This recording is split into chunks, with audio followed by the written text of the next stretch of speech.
Good evening. Tonight, a deeply disturbing allegation coming out of Henrico County has sparked outrage, fear, and urgent questions about student safety inside public schools. A mother is now demanding answers after she says her young daughter was allegedly strangled by a school employee during school hours. The incident, which reportedly occurred on campus, has raised serious concerns about school supervision, staff training, emergency response protocols, and accountability. As parents across the community struggle to process the shocking details, this case is now shining a harsh light on whether schools are truly doing enough to protect the children trusted to them every single day.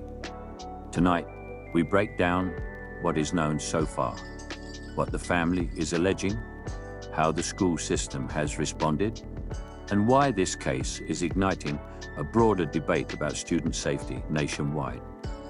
According to the child's mother, the incident took place during normal school hours at a Henrico County school. She alleges that her daughter was physically restrained and strangled by a school employee, an act she says left her child traumatized and struggling to understand what happened. The mother says she was alerted after noticing unusual behavior and physical signs on her daughter. When she began asking questions, she claims the story that emerged was far more disturbing than she ever imagined. The child reportedly told her mother that an adult staff member placed hands around her neck during an interaction at school. The exact circumstances that led up to the alleged assault remain under investigation, but the accusation itself has sent shockwaves through the community. For many parents, the idea that a school employee, someone meant to protect and guide students, could be accused of such an act is both terrifying and enraging. The child's mother says she is speaking publicly not for attention, but for accountability and change.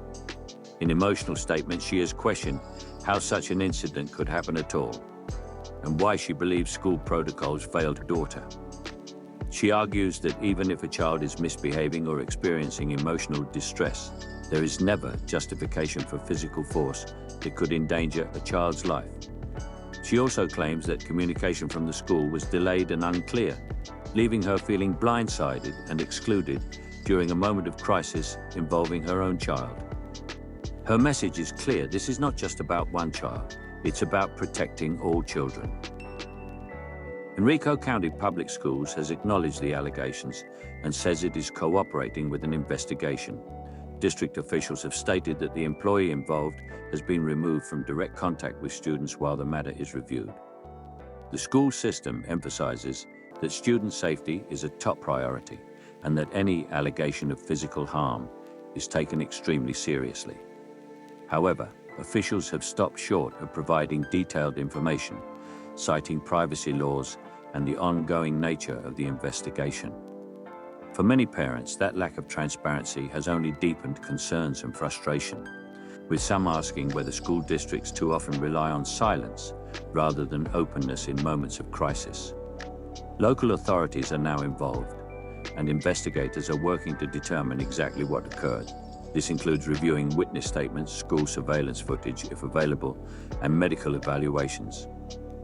Experts note that cases involving alleged abuse by school staff are particularly complex as they intersect education policy, criminal law, and child protection standards.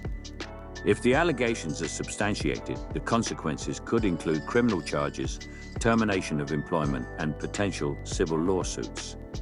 For now, investigators are urging patience, while the family insists urgency is necessary when a child's safety is at stake. This case has reignited a national conversation about physical restraint policies in schools, particularly involving young children or students with behavioral or emotional challenges. Across the country, advocacy groups have long warned that improper restraint techniques can lead to severe injury or worse. Many argue that staff are often undertrained or placed in high-stress situations without adequate support. Parents in Henrico County are now asking, who is allowed to physically restrain a child? What training do school employees receive? How are incidents reported to parents? And who ensures accountability when protocols fail? These are not new questions, but cases like this force them back into the spotlight. The community response has been swift and emotional. Parents have taken to social media expressing fear, anger, and solidarity with the family. Some are calling for policy reforms, while others demand independent oversight into how schools handle alleged misconduct by staff. Several parents say they now feel anxious sending their children to school, questioning whether safety assurances are enough without concrete action. Community leaders and child advocacy organizations are also urging school districts everywhere to re-evaluate their training and crisis response procedures. As the investigation continues, the family says they will keep pushing for answers and transparency. Legal experts suggest this case could lead to broader changes, including updated training requirements, clearer reporting obligations, and stricter oversight of staff conduct. For now, the focus remains on the child's recovery, both physically and emotionally, and on ensuring that no other family experiences a similar nightmare. This case serves as a painful reminder of how much trust parents place in schools every day and how devastating it can be when that trust is shaken. While the investigation will determine the facts, the questions raised by this allegation will not disappear easily. Parents want reassurance, children deserve safety, and schools must be held to the highest standard when it comes to protecting those in their care.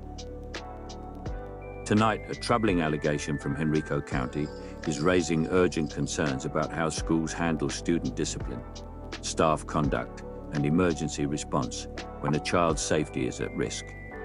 A mother is now questioning school protocols after her daughter was allegedly strangled by a school employee, an accusation that has triggered internal reviews, law enforcement involvement, and growing anxiety among parents throughout the district. The case has forced difficult questions into the public spotlight. What safeguards exist to protect students? And what happens when those safeguards are alleged to fail? According to the mother, the incident unfolded quietly, without immediate notification to her. She says she only learned something was wrong after observing changes in her daughter's physical condition and emotional state. The lack of immediate clear communication has become a central issue in her complaint. She alleges that the school did not follow proper escalation procedures and that critical time was lost before she was fully informed. Now, the focus is not only on the alleged act itself, but on how the situation was handled afterward. At the center of this case is a serious claim that a school employee placed hands around the child's neck. While investigators are still determining the facts, child safety experts emphasize that any action restricting a child's airway is considered extremely dangerous regardless of intent. The mother insists that no situation at school could ever justify such physical contact and says her trust in the education system has been fundamentally shaken. This case has brought renewed attention to staff training standards within schools. Parents are asking, are employees adequately trained to de-escalate situations? Are restraint techniques clearly defined or prohibited? And are staff members aware of the physical risks involved? Experts say improper restraint can result in serious injury in seconds, especially for children. Without strict rules and continuous training, schools risk placing both students and staff in dangerous situations. Henrico County Public Schools has confirmed it is reviewing the matter and says it is cooperating fully with authorities. The employee involved has reportedly been removed from student interaction during the review process. However, the district has provided limited public details, citing confidentiality and the ongoing investigation. That silence has frustrated some parents who say transparency is essential to restoring trust, especially when allegations involve physical harm. If substantiated, this case could carry serious consequences. Legal analysts note that incidents involving alleged physical assault by school employees can lead to criminal charges, civil lawsuits, policy changes at the district level, mandatory retraining or statewide reforms.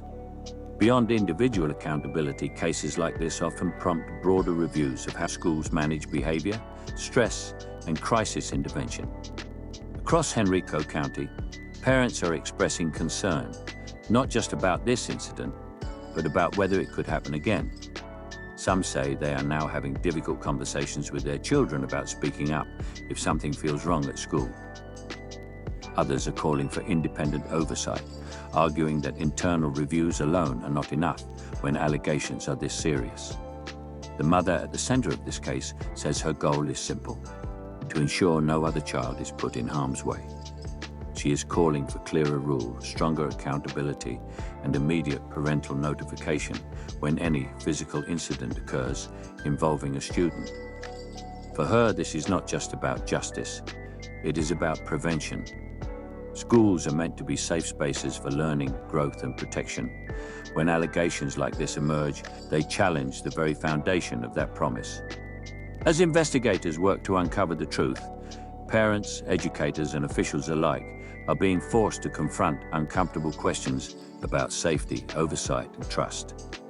This story is still developing, and its outcome could shape how schools respond to crises for years to come.